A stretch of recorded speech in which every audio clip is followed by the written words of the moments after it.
Let's take a look at our lesson 4 notes together here. In lesson 3, we were converting rational numbers, but we were doing fractions to decimals. In lesson 4 here, in part 2, we're going to be taking decimals and changing them into fractions. So we're going to be working both with terminating decimals, decimals that end, like 0.45, and repeating decimals, decimals that go on and on forever, repeating the same chunk. In this case, it's 454545.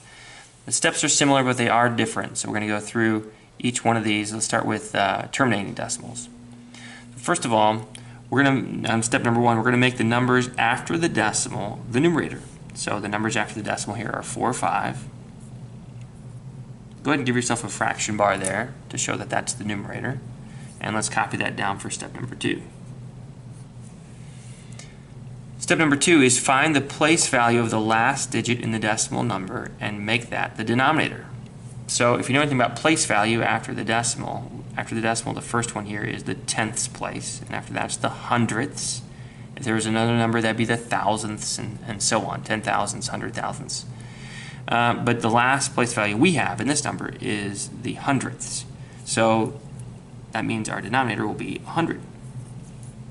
Another way to remember this is that with a terminating decimal, your denominator will always be a 1 with some zeros after it, and the number of zeros matches how many numbers you have after the decimal. So it's 2 numbers after the decimal, 2 zeros is your denominator. This is our fraction. I mean, that's the value. We've already changed 0.45 into a fraction, but we have to make sure it's in simplest form. So we're going to do 45 over 100, and step number 3 is to reduce the fraction if necessary by finding something that both the numerator and denominator can be divided by. So 45 can be divided by stuff, and 100 can be divided by stuff, but is there something that both 45 and 100 can be divided by? Well, anything that ends in a 5 or a 0 can both be divided by 5. And so I want you, this is part of showing your work today, I want you to show what you're dividing by, not just the fraction in simplest form, but I want to see that you know what to divide by here. So 45 divided by 5 is 9, and 100 divided by 5 is 20. Now, just because you divide once doesn't necessarily mean it's in simplest form unless you found the greatest number that they can both be divided by. 9 and 20 can still both be divided by things. 9 can be divided by 3 and 9.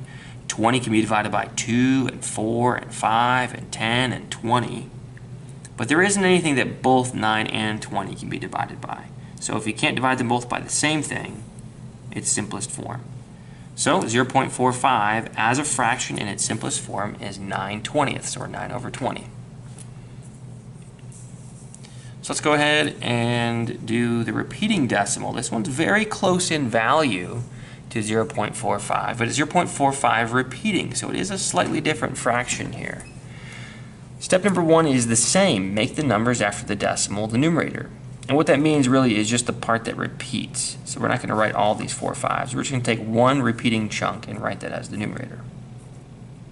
So far, exactly the same. Step number 2 is where things are a little bit different here. So go ahead and write 4 5 as your numerator. Step number 2 says to count the number of digits after the decimal, write that many 9s as the denominator. So because there are 2 numbers that repeat, we're going to write 2 9s in the denominator. Now 9s make a fraction into a repeating decimal, and if we have some time in class I'll tell you a little bit more about why that is. But for now, just know that if you're working with a repeating decimal, you're going to put a 9 in the denominator for each digit that repeats. So go ahead and write this now and under step number 3, and step number 3 is exactly the same as it is above. We're going to reduce this fraction, if we can, by finding something that both 45 and 100 can be divided by. So 45 and 99 can both be divided by 9. 45 divided by 9 is 5, and 99 divided by 9 is 11.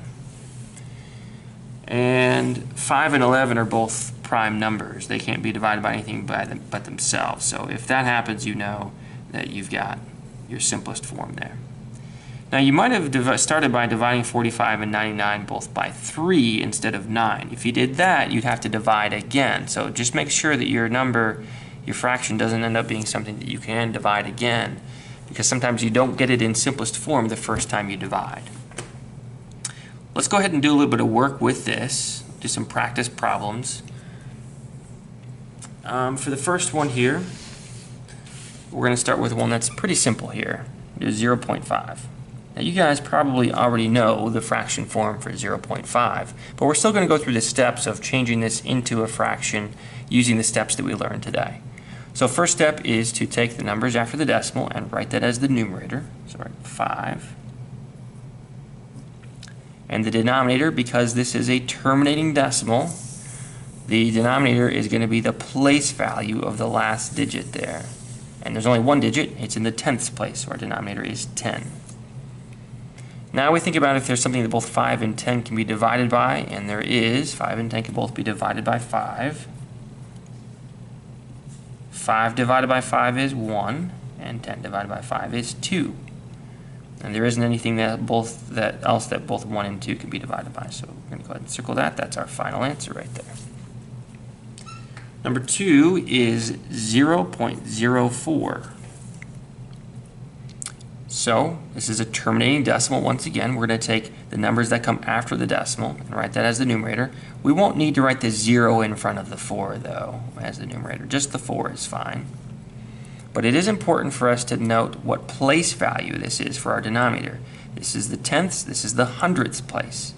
So this is going to be 100. Again, if you don't remember that, you can just write a 1 with terminating decimals, a 1 with some zeros.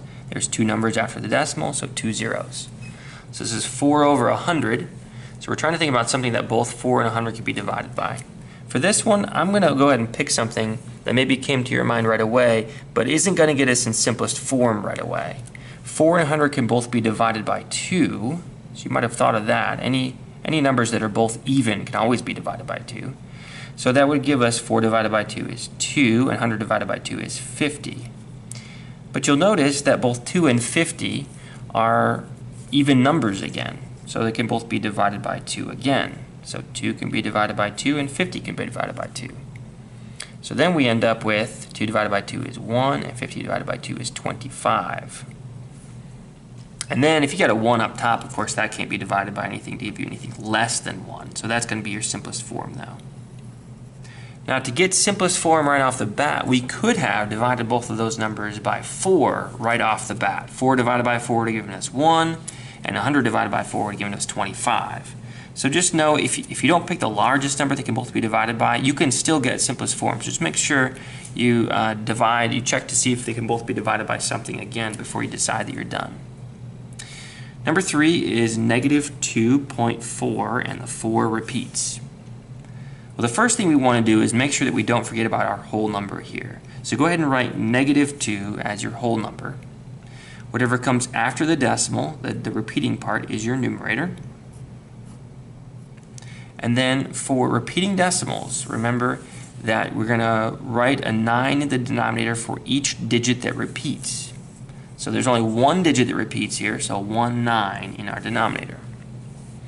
Then we're going to check step number 3 here, which is to see if we can simplify this fraction. Is there something that both 4 and 9 can be divided by? Well, 4 can be divided by 2 and 4. 9 can be divided by 3 and 9.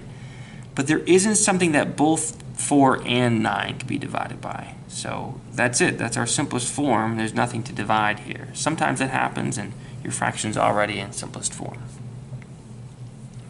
All right, number 4 is 6.39, and the 39 repeats.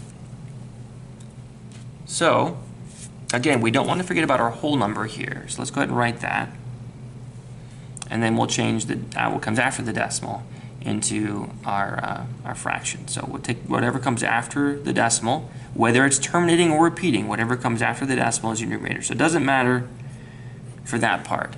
But for the next part, if it's repeating like this one is, we have to put a 9 in the denominator for each digit that repeats. So 2 digits repeat, 2 9s in the denominator. Step number 3, whether it's repeating or terminating, is to reduce the fraction or put it in its simplest form. So now we got to think about, is there something that both 39 and 99 can be divided by? That's a little bit of a tough one. You might think that this is simplest form, but it's not. There is something that both 39 and 99 can be divided by. So see if you can think of it real quick. All right, maybe you came up with it. It's 3. So we're going to divide both of these by 3. So we're going to go ahead and write our whole number 6. We don't want to forget about that 6. 39 divided by 3 is 13. And 99 divided by 3 is 33. Now there isn't anything that both 13 and 33 can be divided by. 13 is a prime number, so unless 33 can be divided by 13, then we're in simplest form here. So 6 and 13 over 33 is your simplest form. I think we're going to stop there and do a little more practice in class. We'll do these 4 together. But this gives you a good introduction to whether you're working with terminating decimals or repeating decimals, how to change those into fractions and get them into simplest form.